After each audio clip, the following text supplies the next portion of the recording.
The Hound of the Baskervilles. Chapter 2. The Curse of the Baskervilles. "I have in my pocket a manuscript," said Dr. James Mortimer. "I observed it as you entered the room," said Holmes. "It is an old manuscript, early 18th century, unless it is a forgery." "How can you say that, sir? You have presented an inch or two of it to my examination all the time that you have been talking. It would be a poor expert who could not give the date of a document within a decade or so. You may possibly have read my little monograph upon the subject. I put that at 1730. The exact date is 1742. Dr. Mortimer drew it from his breast pocket. "This family paper was committed to my care by Sir Charles Baskerville, whose sudden and tragic death some 3 months ago created so much excitement in Devonshire. I may say that I was his personal friend as well as his medical attendant. He was a strong-minded man, sir, shrewd, practical, and as unimaginative as I am myself.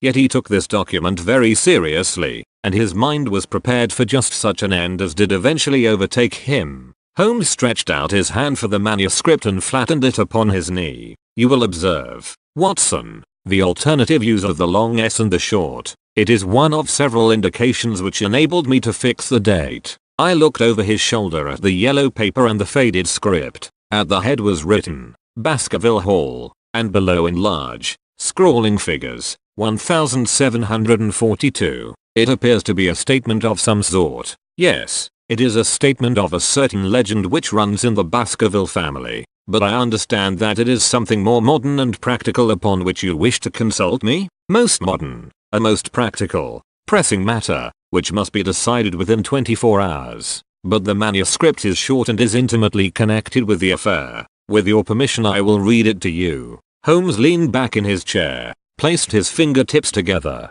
and closed his eyes, with an air of resignation. Dr. Mortimer turned the manuscript to the light and read in a high, cracking voice the following curious, old-world narrative. "Of the origin of the Hound of the Baskervilles there have been many statements, yet as I come in a direct line from Hugo Baskerville, and as I had the story from my father, who also had it from his, I have set it down with all belief that it occurred even as is here set forth, and I would have you believe, my sons, that the same justice which punishes sin may also most graciously forgive it, and that no ban is so heavy but that by prayer and repentance it may be removed. Learn then from this story not to fear the fruits of the past, but rather to be circumspect in the future, that those foul passions whereby our family has suffered so grievously may not again be loosed to our undoing. Know then that in the time of the Great Rebellion, the history of which by the learned Lord Clarendon I most earnestly commend to your attention, this manor of Baskerville was held by Hugo of that name, nor can it be gainsaid that he was a most wild,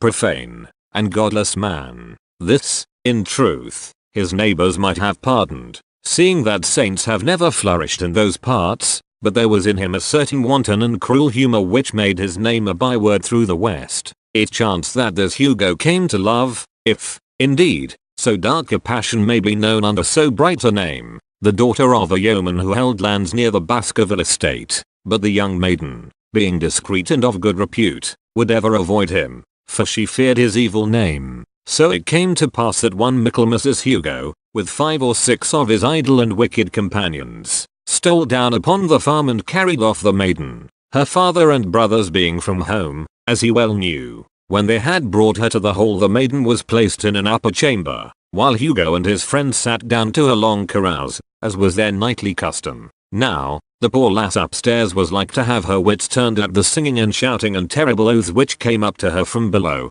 for they say that the words used by Hugo Baskerville, when he was in wine, were such as might blast the man who said them. At last in the stress of her fear she did that which might have daunted the bravest or most active man, for by the aid of the growth of ivy which covered, and still covers, the south wall she came down from under the eaves, and so homeward across the moor, there being 3 leagues betwixt the hall and her father's farm. It chanced that some little time later Hugo left his guests to carry food and drink, with other worse things, perchance, to his captive, and so found the cage empty and the bird escaped. Then, as it would seem, he became as one that hath a devil, for, rushing down the stairs into the dining hall, he sprang upon the great table, flagons and trenchers flying before him, and he cried aloud before all the company that he would that very night render his body and soul to the powers of evil if he might but overtake the wench. And while the revellers stood aghast at the fury of the man, one more wicked or, it may be, more drunken than the rest, cried out that they should put the hounds upon her, whereat Hugo ran from the house, crying to his grooms that they should saddle his mare and unkennel the pack, and giving the hounds a kerchief of the maid's, he swung them to the line, and so off full cry in the moonlight over the moor. Now, for some space the revellers stood agape, unable to understand all that had been done in such haste, but anon their bemused wits awoke to the nature of the deed which was like to be done upon the moorlands. Everything was now in an uproar, some calling for their pistols, some for their horses, and some for another flask of wine, but at length some sense came back to their crazed minds, and the whole of them, 13 in number, took horse and started in pursuit. The moon shone clear above them, and they rode swiftly abreast, taking that course which the maid must needs have taken if she were to reach her own home. They had gone a mile or two when they passed one of the night shepherds upon the moorlands,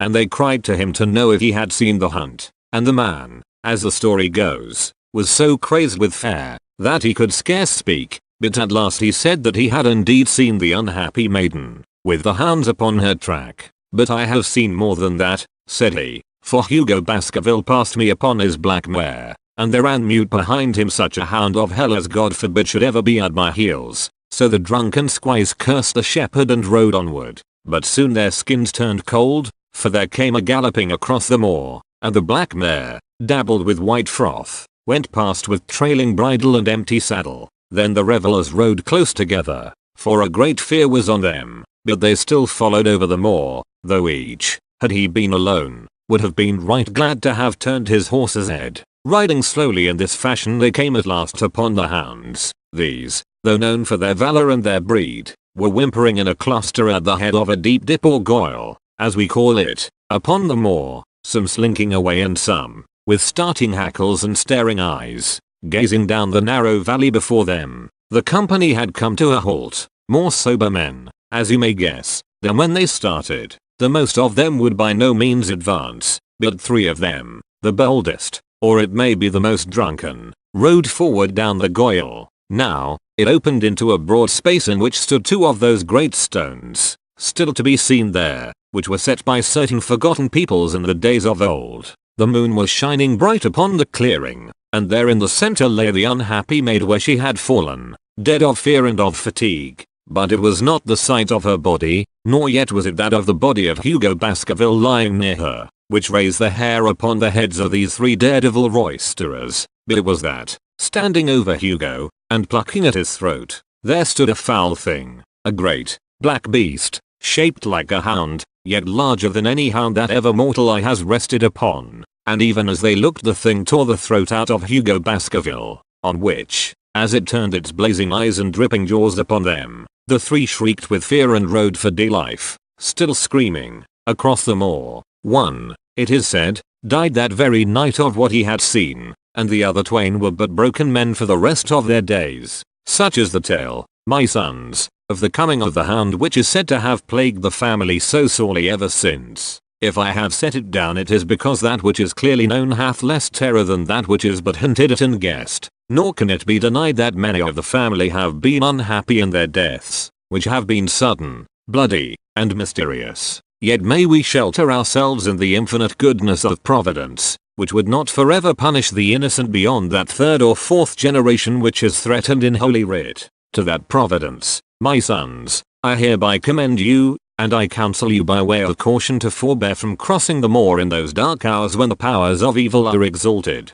This from Hugo Baskerville to his sons Roger and John, with instructions that they say nothing thereof to their sister Elizabeth. When Dr. Mortimer had finished reading this singular narrative he pushed his spectacles up on his forehead and stared across at Mr. Sherlock Holmes. The latter yawned and tossed the end of his cigarette into the fire. Well, said he, do you not find it interesting? To a collector of fairy tales. Dr. Mortimer drew a folded newspaper out of his pocket. Now, Mr. Holmes, we will give you something a little more recent. This is the Devon County Chronicle of the 14th of May of this year. It is a short account of the facts elicited at the death of Sir Charles Baskerville which occurred a few days before that date. My friend leaned a little forward and his expression became intent. Our visitor readjusted his glasses and began. The recent sudden death of Sir Charles Baskerville, whose name has been mentioned as the probable Liberal candidate for Mid-Devon at the next election, has cast a gloom over the county.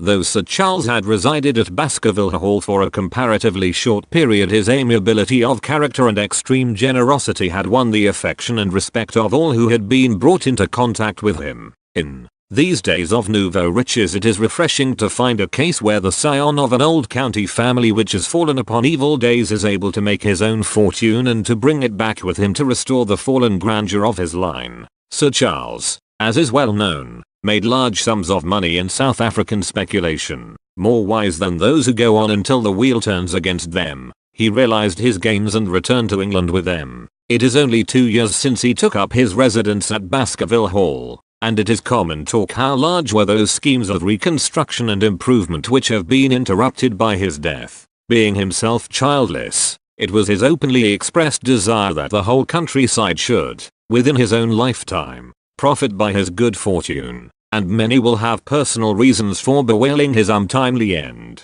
His generous donations to local and county charities have been frequently chronicled in these columns. The circumstances connected with the death of Sir Charles cannot be said to have been entirely cleared up by the inquest, but at least enough has been done to dispose of those rumors to which local superstition has given rise. There is no reason whatever to suspect foul play, or to imagine that death could be from any but natural causes. Sir Charles was a widower, and a man who may be said to have been in some ways of an eccentric habit of mind. In spite of his considerable wealth, he was simple in his personal tastes, and his indoor servants at Baskerville Hall consisted of a married couple named Barrymore, the husband acting as butler and the wife as housekeeper. Their evidence, corroborated by that of several friends, tends to show that Sir Charles's health has for some time been impaired, and points especially to some affection of the heart, manifesting itself in changes of color, breathlessness, and acute attacks of nervous depression. Dr. James Mortimer, the friend and medical attendant of the deceased, has given evidence to the same effect. The facts of the case are simple. Sir Charles Baskerville was in the habit every night before going to bed of walking down the famous yew alley of Baskerville Hall. The evidence of the Barrymores shows that this had been his custom. On the 4th of May, Sir Charles had declared his intention of starting next day for London, and had ordered Barrymore to prepare his luggage. That night he went out as usual for his nocturnal walk, in the course of which he was in the habit of smoking a cigar. He never returned. At 12 o'clock Barrymore, finding the hall door still open, became alarmed, and, lighting a lantern, went in search of his master. The day had been wet, and Sir Charles's footmarks were easily traced down the alley. Halfway down this walk there is a gate which leads out onto the moor. There were indications that Sir Charles had stood for some little time here. He then proceeded down the alley, and it was at the far end of it that his body was discovered. One fact which has not been explained is the statement of Barrymore that his master's footprints altered their character from the time that he passed the moor gate,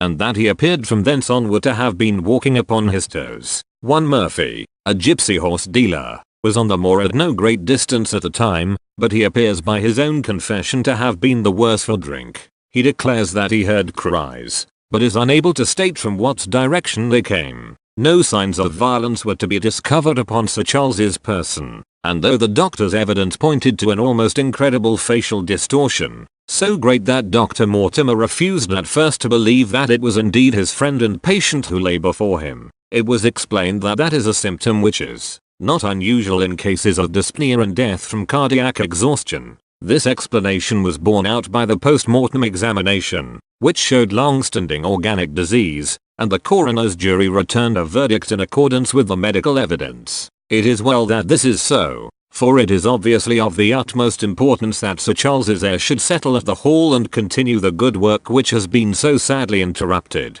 Had the prosaic finding of the coroner not finally put an end to the romantic stories which have been whispered in connection with the affair, it might have been difficult to find a tenant for Baskerville Hall. It is understood that the next of kin is Mr. Henry Baskerville, if he be still alive, the son of Sir Charles Baskerville's younger brother. The young man when last heard of was in America, and inquiries are being instituted with a view to informing him of his good fortune. Dr. Mortimer refolded his paper and replaced it in his pocket. Those are the public facts, Mr. Holmes. In connection with the death of Sir Charles Baskerville, I must thank you, said Sherlock Holmes, for calling my attention to a case which certainly presents some features of interest. I had observed some newspaper comment at the time, but I was exceedingly preoccupied by that little affair of the Vatican cameos, and in my anxiety to oblige the Pope I lost touch with several interesting English cases. This article, you say, contains all the public facts? It does. Then let me have the private ones. He leaned back, put his fingertips together, and assumed his most impassive and judicial expression. In doing so, said Dr. Mortimer, who had begun to show signs of some strong emotion, I am telling that which I have not confided to anyone. My motive for withholding it from the coroner's inquiry is that a man of science shrinks from placing himself in the public position of seeming to endorse a popular superstition. I had the further motive that Baskerville Hall, as the paper says, would certainly remain untenanted if anything were done to increase its already rather grim reputation. For both these reasons I thought that I was justified in telling rather less than I knew, since no practical good could result from it, but with you there is no reason why I should not be perfectly frank. The moor is very sparsely inhabited, and those who live near each other are thrown very much together. For this reason I saw a good deal of Sir Charles Baskerville, with the exception of Mr. Frankland, of Lafter Hall, and Mr. Stapleton, the naturalist. There are no other men of education within many miles. Sir Charles was a retiring man, but the chance of his illness brought us together, and a community of interests in science kept us so. He had brought back much scientific information from South Africa, and many a charming evening we have spent together discussing the comparative anatomy of the bushman and the Hottentot. Within the last few months it became increasingly plain to me that Sir Charles's nervous system was strained to the breaking point. He had taken this legend which I have read you exceedingly to heart, so much so that, although he would walk in his own grounds, nothing would induce him to go out upon the moor at night. Incredible as it may appear to you, Mr. Holmes, he was honestly convinced that a dreadful fate overhung his family, and certainly the records which he was able to give of his ancestors were not encouraging. The idea of some ghastly presence constantly haunted him, and on more than one occasion he has asked me whether I had on my medical journeys at night ever seen any strange creature or heard the baying of a hound. The latter question he put to me several times, and always with a voice which vibrated with excitement. I can well remember driving up to his house in the evening some 3 weeks before the fatal event. He chanced to be at his hall door. I had descended from my gig and was standing in front of him, when I saw his eyes fix themselves over my shoulder, and stare past me with an expression of the most dreadful horror. I whisked round and had just time to catch a glimpse of something which I took to be a large black calf passing at the head of the drive. So excited and alarmed was he that I was compelled to go down to the spot where the animal had been and look around for it. It was gone, however, and the incident appeared to make the worst impression upon his mind. I stayed with him all the evening, and it was on that occasion, to explain the emotion which he had shown, that he confided to my keeping that narrative which I read to you when first I came. I mention this small episode because it assumes some importance in view of the tragedy which followed, but I was convinced at the time that the matter was entirely trivial and that his excitement had no justification. It was at my advice that Sir Charles was about to go to London. His heart was, I knew, affected, and the constant anxiety in which he lived, however chimerical the cause of it might be, was evidently having a serious effect upon his health. I thought that a few months among the distractions of town would send him back a new man. Mr. Stapleton, a mutual friend who was much concerned at his state of health, was of the same opinion. At the last instant came this terrible catastrophe. On the night of Sir Charles's death Barrymore the butler, who made the discovery, sent Perkins the groom on horseback to me, and as I was sitting up late I was able to reach Baskerville Hall within an hour of the event. I checked and corroborated all the facts which were mentioned at the inquest. I followed the footsteps down the yew alley. I saw the spot at the moor gate where he seemed to have waited. I remarked the change in the shape of the prints after that point. I noted that there were no other footsteps save those of Barrymore on the soft gravel. And finally I carefully examined the body, which had not been touched until my arrival. Sir Charles lay on his face, his arms out, his fingers dug into the ground, and his features convulsed with some strong emotion to such an extent that I could hardly have sworn to his identity. There was certainly no physical injury of any kind, but one false statement was made by Barrymore at the inquest. He said that there were no traces upon the ground round the body. He did not observe any, but I did, some little distance off, but fresh and clear. Footprints. A man's or a woman's? Dr. Mortimer looked strangely at us for an instant, and his voice sank almost to a whisper as he answered, Mr. Holmes, they were the footprints of a gigantic hound.